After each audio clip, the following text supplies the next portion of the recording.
Kawan-kawan yang dikasihi oleh Allah sekalian, sirah Nabi Lut alaihi salam ada terdapat dalam Al-Quran.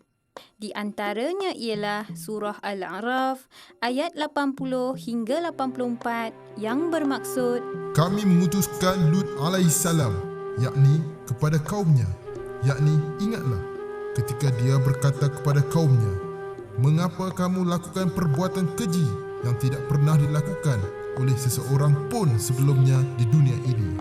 Kamu mendatangi lelaki untuk menyalurkan nafsumu, bukan kepada wanita. Bahkan kamu ini kaum yang melampaui batas. Sebelum ini ada diceritakan bahawa Allah telah memerintahkan Nabi Ibrahim alaihissalam berhijrah ke Palestin bersama pengikut-pengikutnya. Kisah ini ada terdapat dalam jilid 3. Di antara pengikut Nabi Ibrahim alaihissalam ialah Nabi Lut alaihissalam. Dengan perintah dan keizinan daripada bapa saudaranya, Nabi Lut alaihissalam telah berhijrah ke Sodom dan menetap di sana.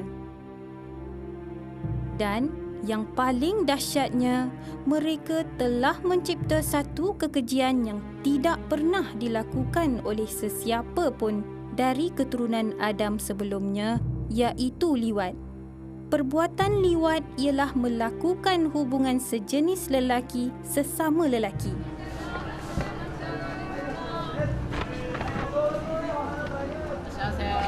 Betapa sedihnya Nabi Lut alaihissalam apabila segala usahanya tidak mendatangkan hasil. Malah mereka dengan bangganya melakukan lebih banyak perbuatan maksiat secara terang-terangan. Kaumnya bukan sahaja tidak mengindahkan apa yang Nabi Lut alaihissalam sampaikan, malah dengan beraninya mereka ingin mengusir baginda serta dengan rasa bongkaknya mencabar Nabi Lut alaihissalam. Silakan kamu datangkan azab dari Allah kalau kamu termasuk orang yang dapat dipercayai. Namun, apakan dayanya? Baginda sudah tidak mampu lagi melihat kemungkaran demi kemungkaran yang dilakukan oleh kaumnya dengan tidak ada rasa sesalan mahupun malu kepada Allah. Malah mereka berasa lebih bangga dengan kejahilan mereka itu. Pada ketika itulah Nabi Lut alaihissalam berdoa kepada Allah untuk memohon pertolongannya. Kawan-kawan sekalian, Allah Maha melihat dan Maha mendengar. Allah melihat perbuatan keji kaum Sodom dan Allah mendengar doa Nabi Lut alaihissalam. Dengan itu, Allah telah mengutuskan malaikat Jibril, Mikail dan Israfil untuk memusnahkan mereka. Sebelum ketiga-tiga malaikat ini pergi ke Sodom, mereka telah singgah sebentar di rumah Nabi Ibrahim alaihissalam. Sirah ini ada diceritakan dalam sirah Nabi Ishaq. Tujuan mereka adalah untuk menyampaikan berita gembira mengenai kelahiran seorang anak untuk Nabi Ibrahim alaihissalam. Assalamualaikum warahmatullahi. Dan untuk memberitahunya tentang tugas mereka terhadap kaum Nabi Lut alaihissalam. Kami diutuskan kepada Sodom untuk memberi pengajaran kepada kaum Lut. Selepas itu, barulah mereka berangkat ke Sodom. Mereka telah menemui salah seorang puteri Nabi Lut alaihissalam yang sedang mengambil air di sebatang sungai. Assalamualaikum warahmatullahi. Waalaikumsalam. Puteri Nabi Lut alaihissalam itu pun membawa mereka ke rumah untuk bertemu dengan Nabi Lut alaihissalam. Mereka tiba di rumah Nabi Lut alaihissalam pada waktu hampir malam tanpa diketahui oleh kaum Sodom. Hanya keluarga Nabi Lut alaihissalam sahaja yang mengetahui tentang kehadiran mereka. Jemputlah masuk. Nabi Lut alaihissalam merasa amat sedih sekali. Baginda tidak mampu berbuat apa-apa selain mengeluh dan berkata, Kalaulah aku mempunyai kekuatan atau aku dapat berlindung kepada keluarga yang kuat. Surah Hud ayat 80. Mendengar rintihan Nabi Lut alaihissalam, malaikat seraya berkata kepada baginda, Wahai Lut, Sesungguhnya kami adalah para utusan Tuhanmu. Mereka tidak akan dapat mengganggu dirimu. Seterusnya, para malaikat itu menceritakan tujuan mereka datang ke situ. Setelah mengetahuinya, Nabi Lut alaihi salam dan keluarganya dengan segera mempersiapkan diri untuk meninggalkan tempat itu. Wahai manusia, tinggallah kota ini, tinggallah kota Sodom demi kebenaran. Allah Al-Latif. Allah Maha Lemah Lembut terhadap hamba-hambanya yang taat pada perintahnya. Tetapi Allah Al-Muntaqim, iaitu yang Maha memberi pembalasan terhadap hamba-hambanya yang ingkar. Pada waktu subuh, turunlah siksaan Allah yang amat keras. Suatu hentaman suara yang amat dahsyat telah menghancurkan mereka.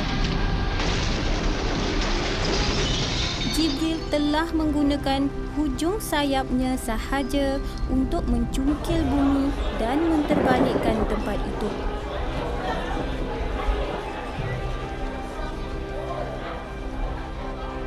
Manakala langit pula tidak henti-henti menurunkan batu-batu bertanda yang amat panas, di mana pada setiap batu-batu itu ada terdapat nama orang yang hendak dikenakan balasan.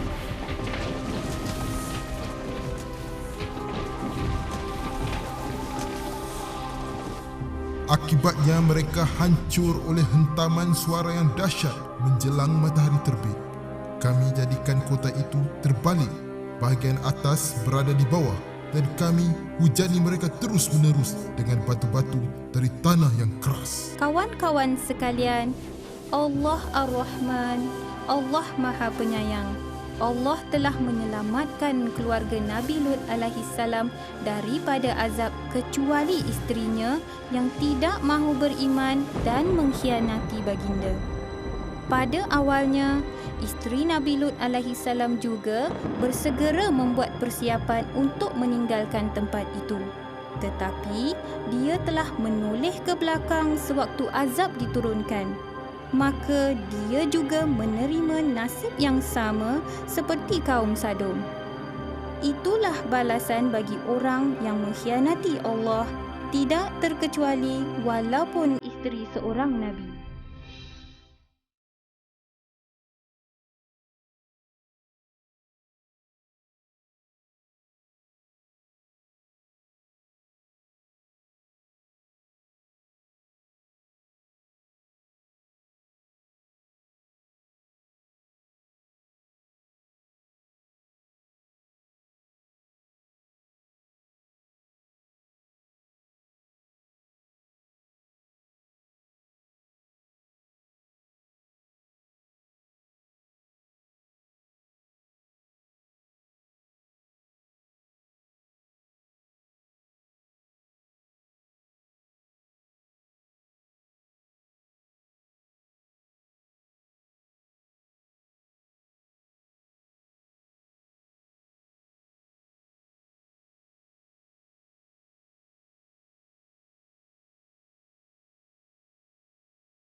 Kawan-kawan yang dikasihi oleh Allah sekalian, Nabi Ishaq alaihissalam merupakan anak kedua Nabi Ibrahim alaihissalam hasil perkahwinan dengan isterinya yang pertama iaitu Siti Sarah. Sebenarnya, di dalam Al-Quran tidak banyak menceritakan kisah Nabi Ishaq alaihissalam. Hanya sedikit sahaja tentang kelahiran baginda.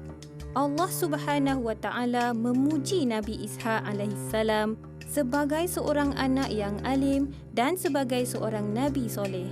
Kelahiran Nabi Ishaq alaihissalam amatlah dinantikan oleh Nabi Ibrahim alaihissalam dan Siti Sarah.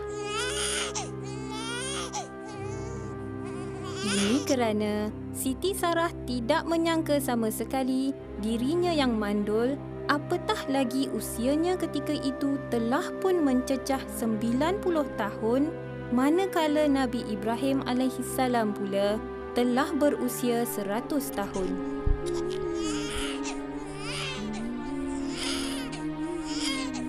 Mana mungkin mereka akan memiliki anak? Namun Allah Maha Berkuasa. Tiada apa yang mustahil baginya. Berita kelahirannya sungguh luar biasa apabila ia disampaikan oleh para malaikat kepada Nabi Ibrahim alaihissalam dan Siti Sarah. Ketika itu, para malaikat iaitu malaikat Jibril, Mikail dan Israfil sedang dalam perjalanan ke Sodom iaitu tempat tinggal kaum Nabi Lut alaihissalam untuk memusnahkan mereka disebabkan oleh kekufuran dan kejahatan yang telah mereka lakukan. Bapa Nabi Ishaq alaihissalam iaitu Nabi Ibrahim alaihissalam adalah seorang yang suka menerima dan menghormati tetamu. Semasa para malaikat berkunjung ke rumahnya, Assalamualaikum warahmatullahi. Waalaikumsalam. baginda telah menghidangkan daging sapi bakar yang baru disembelihnya. Tetapi pemuda-pemuda itu tidak mahu menjamahnya. Nabi Ibrahim alaihissalam kehairanan sehingga menimbulkan perasaan takut. Para malaikat menyedari akan perasaan Nabi Ibrahim alaihissalam lalu berkata, Jangan takut, sesungguhnya kami adalah para malaikat yang diutuskan kepada kaum Lut. Isterinya berdiri lalu tersenyum. Yakni, di sana kami sampaikan berita gembira tentang kelahiran Ishak dan sesudahnya lahir pula Yaakub. Alangkah gembiranya hati Siti Sarah mendapat perkabaran itu. Tidak dapat digambarkan perasaannya ketika itu. Allah Subhanahu wa taala telah memakbulkan doanya dengan menganugerahkan seorang cahaya mata. Kawan-kawan, ketika itu saudaranya Nabi Ismail alaihissalam telah pun berumur 14 tahun. Masya Allah, Allah Maha Berkuasa. Jika Allah berkehendakkan sesuatu, segalanya mudah baginya. Kawan-kawan sekalian, menurut riwayat, pada saat Nabi Ibrahim alaihissalam sudah merasa ajalnya semakin dekat, Nabi Ibrahim alaihissalam telah mengahwinkan Nabi Ishaq alaihissalam dengan seorang wanita dari kota Hanan, Iraq. Wanita tersebut adalah Rofika binti Bitawil bin Nahur. Nahul adalah saudara kandung Nabi Ibrahim alaihissalam. Ini bererti Rofika adalah cucu saudara Nabi Ibrahim alaihissalam. Genap 10 tahun perkahwinan mereka, Allah Subhanahu wa taala telah mengurniakan kepada mereka sepasang bayi lelaki kembar yang sulung diberi nama Al-Ish, manakala yang bungsunya diberi nama Yaakub.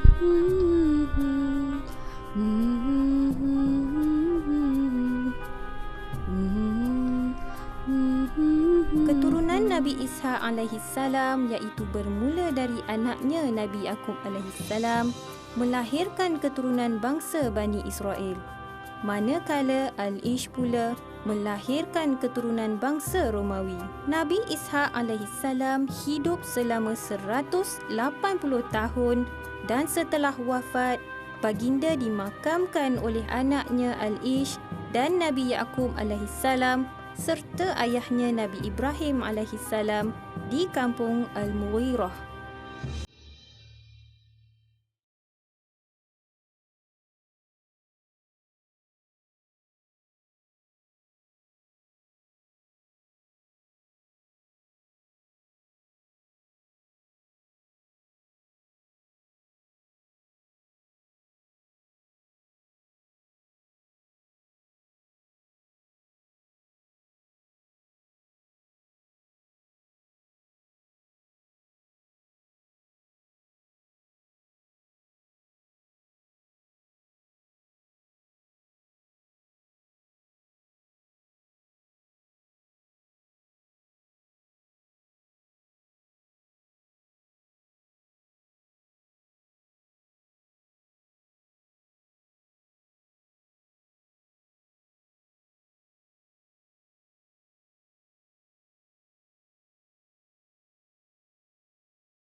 Kawan-kawan yang dikasihi oleh Allah sekalian, sirah Nabi Syuaib alaihissalam ada diceritakan di dalam Al-Quran, iaitu pada surah Al-A'raf, Hud, Asy-Syu'ara dan Al-Ankabut. Baginda diutuskan oleh Allah kepada penduduk Madian sebelum zaman Nabi Musa alaihissalam dan Nabi Harun alaihissalam. Dan baginda juga merupakan bapa mertua kepada Nabi Musa alaihissalam. Sirah Nabi Musa alaihissalam ada pada jilid 7.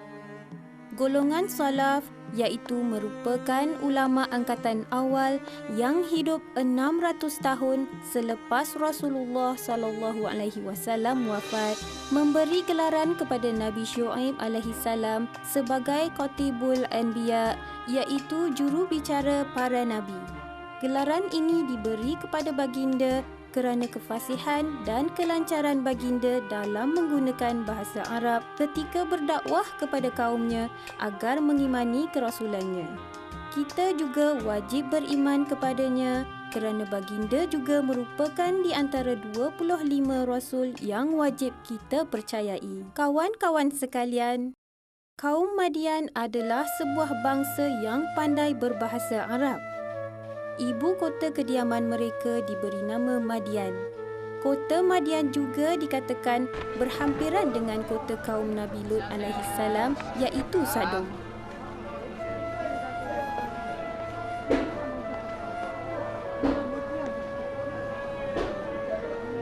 Dan kaum Lut tidak, yakni pula jauh dari kamu. Kawan-kawan sekalian, sebelum Allah mengutuskan Nabi Syuaib alaihissalam kepada kaum Madian merupakan golongan kafir yang menyembah selain dari Allah.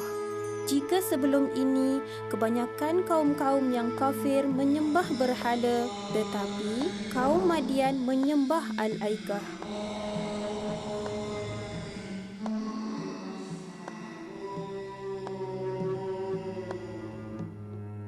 Al-Aikah ialah sebatang pokok aik yang di kanan kirinya dilitupi hutan tebal. Mereka juga terkenal dengan sikap buruk mereka dalam menjalani perniagaan, iaitu tidak jujur sewaktu menimbang atau menakar. Wahai saudaraku, bolehkah saya dapatkan sejumlah gandum dengan harga yang berpatutan?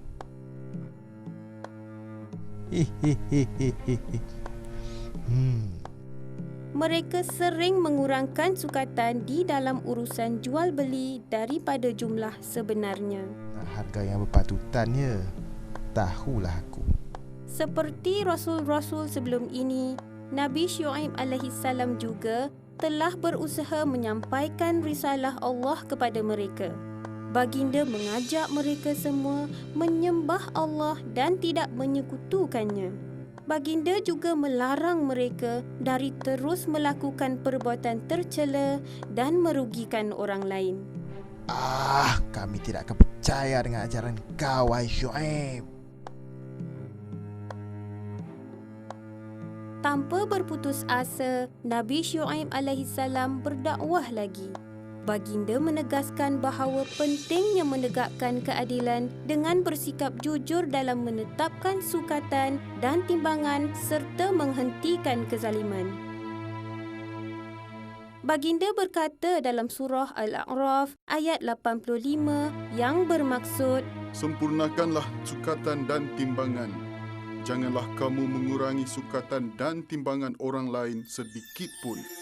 Jangan pula kamu membuat kerosakan di muka bumi setelah pembangunannya. Kawan-kawan sekalian, selain daripada ketidakjujuran kaum Madian di dalam urusan perniagaan, mereka juga adalah golongan manusia pertama di dunia yang suka duduk di tempat laluan orang ramai dengan tujuan untuk merampas harta benda yang dibawa oleh orang-orang yang lalu lintas itu secara paksa.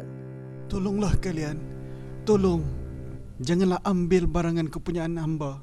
Hei orang tua, tiada siapa yang boleh menghalang kehendakku. Manakala perbuatan mencuri, merompak dan menyakiti hati orang lain sudah sebati dalam kehidupan mereka sehinggakan mereka tidak lagi rasa bersalah mahupun malu di atas perbuatan mereka itu. Dan di antara golongan yang suka diganggu oleh kaum Madian ialah pengikut Nabi Syuaib alaihissalam yang beriman. Melihat perilaku kaum Madian yang semakin buruk itu, Nabi Syuaib alaihissalam memberi ingatan kepada mereka bahawa apa yang mereka lakukan itu adalah salah dan berdosa, serta harta yang mereka perolehi itu walaupun banyak tetapi haram dan tidak berkat. Seterusnya, baginda mengingatkan kaumnya lagi bahawa sekiranya mereka terus-menerus menentang risalah yang dibawanya, akan mendatangkan azab yang pedih ke atas diri mereka sendiri seperti mana kaum Nabi Nuh, kaum Nabi Hud, kaum Nabi Soleh dan kaum Nabi Lut. Dalam surah Hud ayat 89 ada mencatatkan peringatan Nabi Syuaib alaihissalam terhadap kaumnya iaitu yang bermaksud, Wahai kaumku, pertentangan ini janganlah menyebabkan kamu menjadi jahat. Akibatnya kamu akan ditimpa azab seperti menimpa kaum Nuh, kaum Hud, kaum Soleh dan kaum Lut sendiri, yakni yang masanya tidak jauh dari kamu. Namun, segala usaha Nabi Syuaib alaihissalam menemui kegagalan. Mereka tidak mendengar seruan baginda, malah mempersendakannya. Walaupun dipermainkan oleh kaumnya, baginda masih tetap tidak berputus asa, malah tetap bersabar dan bersikap lebih lembut kepada mereka. Baginda tetap berdakwah kepada mereka dengan mengatakan bahawa apa yang baginda dakwahkan itu merupakan perintah Allah yang membawa kebaikan kepada diri mereka sendiri. Kawan-kawan sekalian, adakah sikap lembut Nabi Syuaib alaihissalam itu membawa kesan yang positif kepada kaum Madian? Tidak. Malah, mereka lebih menentang ajaran yang dibawa oleh Nabi Syuaib alaihissalam dan secara terang-terangan dan menambahkan lagi kesesatan mereka. Nabi Syuaib alaihissalam berusaha lagi menyampaikan dakwahnya dan berkata, Mohonlah ampun kepada Tuhanmu dan bertaubatlah kepadanya. Sesungguhnya Tuhanku Maha Penyayang lagi Maha Pengasih. Surah Hud ayat 90. Maksud ayat tersebut ialah Nabi Syuaib alaihissalam menyarankan kepada mereka agar segera meninggalkan sifat-sifat tercela yang ada pada mereka serta bertaubat kepada Allah Subhanahu wa taala. Ini kerana barang siapa yang mahu bertaubat, Allah pasti menerima taubat mereka. Allah At-Tawwab, Allah yang Maha Penerima Taubat. Bagaimanakah pula jawapan mereka? Jawapan mereka ialah, Hei Syuaib, tidak ada gunanya kamu banyak berkata-kata. Menurut penglihatan kami, kamu ini cuma orang yang lemah. Surah Hud ayat 91. Daripada jawapan itu, jelas menunjukkan bahawa mereka begitu bencikan risalah dan peringatan demi peringatan yang dibawa oleh Nabi Syuaib alaihissalam kepada mereka. Bagi mereka, kehadiran Nabi Syuaib alaihissalam dengan risalah yang dibawanya itu tidak membawa apa-apa erti. Dalam surah Hud ayat 93 ada mencatatkan ancaman baginda tersebut yang bermaksud, Kelak kamu akan tahu siapa yang akan mendapat azab yang menghinakan dirinya. Dan siapa yang berdusta, tunggulah azab Tuhanku. Aku sedia menunggu bersama kamu. Dengan tegas Nabi Syuaib alaihissalam menjawab, Kalau kami tidak suka, apakah kamu akan mengusir kami? Kalau kami kembali kepada agama kamu setelah Allah menyelamatkan kami daripadanya, bererti kami telah melakukan kedustaan yang besar terhadap Allah. Kami tidak akan kembali kepadanya, kecuali jika Allah, Tuhan kami berkehendak kepada yang lain. Surah Al-A'raf ayat 88 hingga 90. Selain daripada ancaman, kaum Madian juga mencabar Nabi Syuaib alaihissalam. Mereka berkata, Maka jatuhkanlah kepada kami gumpalan dari langit kalau kamu termasuk orang dapat dipercayai. Surah Asy-Syu'ara ayat 187. Melihat kaumnya yang amat degil itu, Nabi Syuaib alaihissalam berdoa kepada Allah yang Maha Adil agar memberi keputusan terhadap kaumnya. Baginda juga bermohon pertolongan dari Allah agar memelihara keselamatan pengikut-pengikutnya yang beriman. Sesungguhnya Allah tidak akan menolak doa Rasulnya apabila memohon pertolongan kepadanya dari ancaman golongan yang kafir. Tidak lama selepas Nabi Syuaib alaihissalam berdoa kepada Allah, datanglah beberapa jenis azab Allah yang amat dahsyat. Allah telah mengirimkan kepada kaum Madian awan yang bersuhu teramat panas. Ini bermakna mereka telah mengalami udara yang sangat panas dan bertambah panas dari hari ke hari. Walaupun banyak air yang diminum dan mencari tempat yang mereka rasa boleh melindungi mereka dari udara yang panas itu, namun sia-sia belaka. Keadaan ini berlanjutan sehingga 7 hari. Akhirnya, mereka membuat keputusan melarikan diri ke gurun pasir untuk menghindari dari gelombang udara yang amat panas itu. Di sana, mereka telah berkumpul beramai-ramai di bawah naungan awan. Apabila jumlah mereka telah mencukupi, maka Allah telah mengirimkan kilat petir dan diiringi oleh gempa yang amat dahsyat, seterusnya disusuli oleh suara getaran yang sukar digambarkan.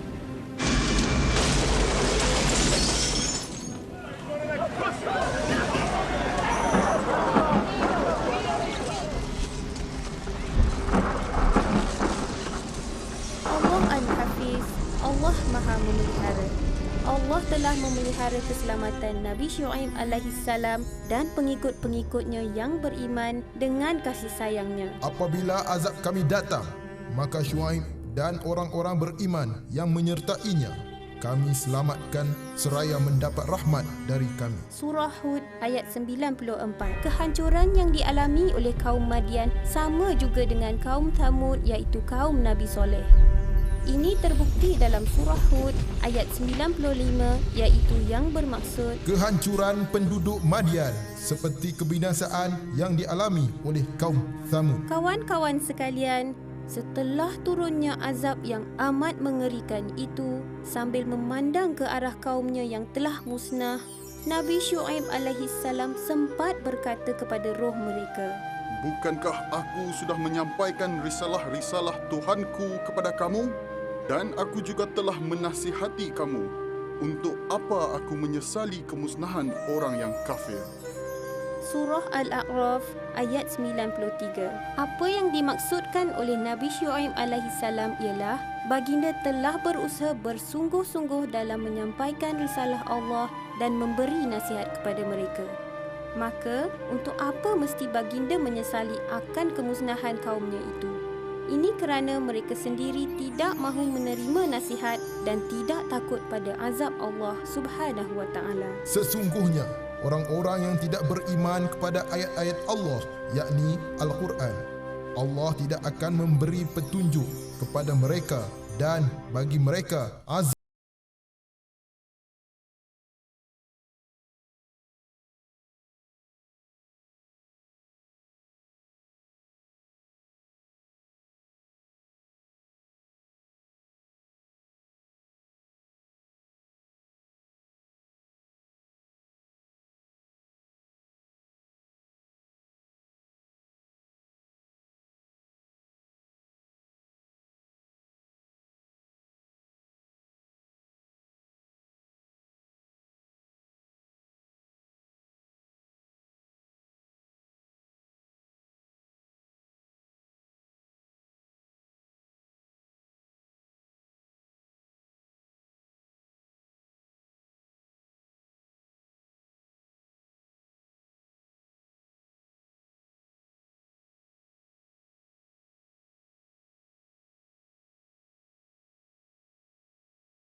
Kawan-kawan yang dirahmati oleh Allah sekalian, Nabi Yaqub alaihissalam adalah anak kepada Nabi Ishaq alaihissalam. Ahli sejarah menyatakan bahawa Nabi Yaqub alaihissalam juga digelar Israel. Isra' membawa erti hamba, manakala Il bermaksud Allah. Jadi, Israel bermakna hamba Allah. Bani Israel adalah dari keturunan baginda.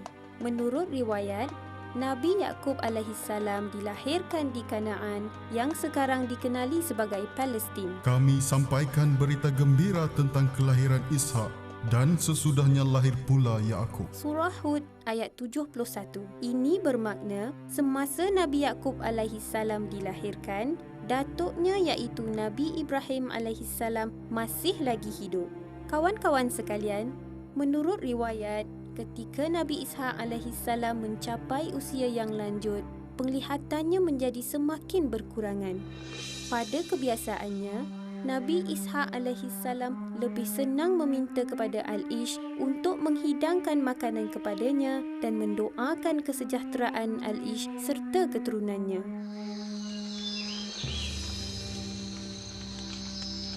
Pada suatu hari, seperti biasa, Nabi Ishaq alaihissalam meminta Al-Ish pergi berburu.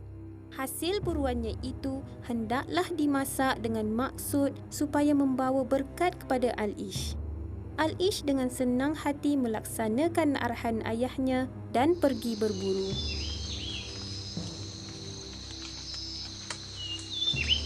Oleh kerana pada ketika itu, penglihatan Nabi Ishaq alaihissalam berkurangan, maka baginda tidak menyedari bahawa yang memberi makanan itu adalah Nabi Yaqub alaihissalam dan bukannya Al-Ish.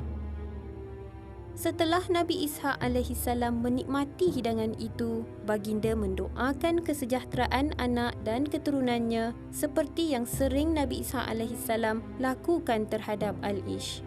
Setelah Nabi Yaqub alaihissalam keluar dari bilik ayahnya, datanglah Al-Ish membawa pesanan hidangan yang diminta oleh ayahnya tadi.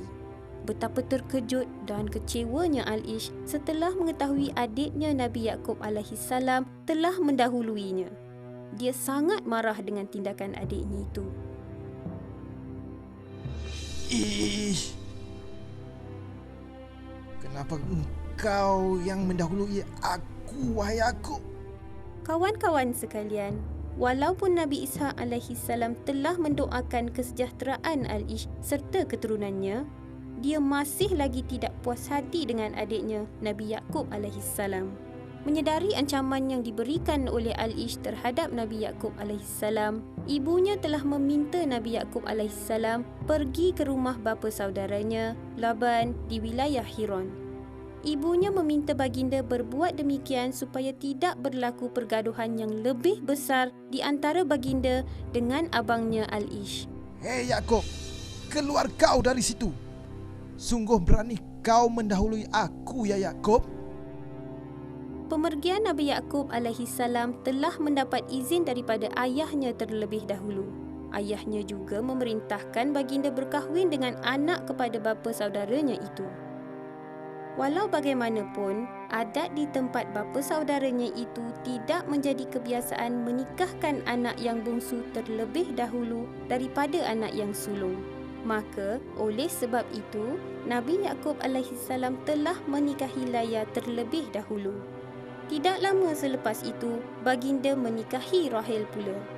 Pada ketika itu, dibolehkan 2 orang perempuan sekandung berkahwin dengan seorang lelaki. Allah Maha Adil, kawan-kawan. Walaupun Laya tidak secantik adiknya Rahel, Allah telah menggantikan kelemahannya itu dengan membolehkan Laya melahirkan anak yang ramai.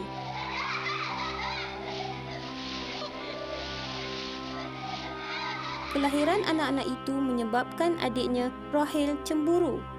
Disebabkan cemburu terhadap kakaknya, Rahel telah memberikan hambanya Balha untuk dinikahi oleh Nabi Yaqub alaihissalam sebagai isteri ketiga. Melihat keadaan itu, Laya juga menghadiahkan hambanya iaitu Zulfa kepada Nabi Yaqub alaihissalam sebagai isteri keempat. Daripada hasil perkahwinan Nabi Yaqub alaihissalam dengan keempat-empat isterinya, baginda telah memperolehi 12 orang cahaya mata. Di antara anak-anaknya, baginda lebih memberi perhatian dan kasih sayang kepada Nabi Yusuf alaihissalam dan Bunyamin, iaitu anak kepada Rahel.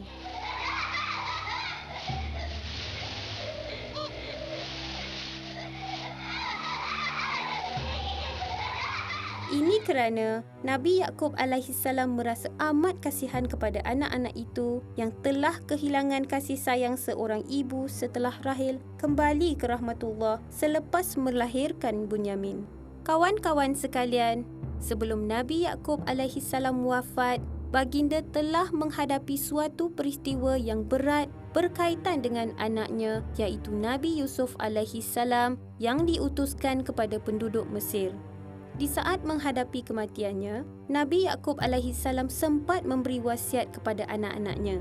Di dalam Al-Quran, ada menerangkan tentang wasiat baginda, iaitu yang bermaksud, apakah kamu akan turut hadir pada ketika Yakub didatangi maut? Ketika itu, dia berkata kepada anak-anaknya, apakah yang akan kamu sembah setelah kematianku? Mereka menjawab, Kami menyembah Tuhanmu dan Tuhan nenek moyang kami, Ibrahim, Ismail dan Ishak, iaitu Tuhan yang satu dan hanya kepadanya sahaja kami berserah diri. Ayat 133. Daripada wasiat tersebut, jelas menunjukkan bahawa Nabi Yaqub alaihissalam adalah seorang yang kuat pegangan agamanya dan baginda bimbang akan pegangan anak-anaknya. Oleh sebab itulah baginda mewasiatkan anak-anaknya agar beriman hanya pada satu-satunya Tuhan, iaitu Allah, dan tidak pada yang lain. Menurut riwayat, Nabi Yaqub alaihissalam telah wafat di Mesir pada usia 147 tahun. Walaupun baginda wafat di Mesir, tetapi baginda disemadikan di negeri Syam, iaitu di samping dengan makam ayahnya Nabi Ishak alaihissalam dan datuknya Nabi Ibrahim alaihissalam. Untuk pengetahuan kawan-kawan, setiap putera Nabi Yaqub alaihissalam telah menjadi ketua suku dari suku-suku bangsa Israel.